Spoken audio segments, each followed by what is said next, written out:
এই ঘটনাটি শুনে আমার সমস্ত শরীরের লোম দাঁড়িয়ে গেছে। তো আপনারাও পুরো ঘটনাটি শুনে যান। কোরআন প্রেমী এক মেয়ের কাহিনী। একটা মেয়ে ছিল, সে পবিত্র কোরআন পড়তে খুব ভালোবাসতো।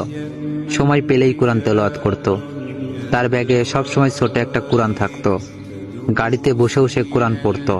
তার তেলাওয়াত এত মধুর ছিল যে কোনো পাষাণ ব্যক্তির মন গলে যেত। রাতে যখন ঘুম ভাঙতো তখনই সে কোরআন পড়তে শুরু করত। একদিন মেয়েটি মারা যায়।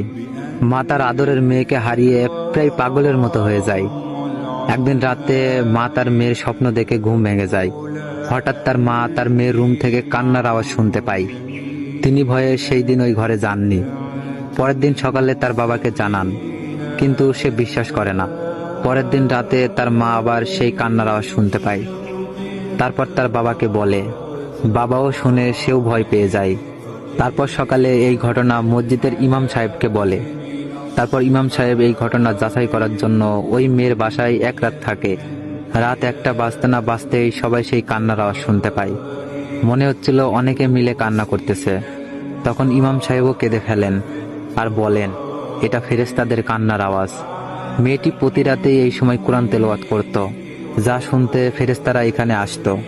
এখন মেয়েটিকে না দেখতে পেয়ে তারা প্রতি রাতে এই সময়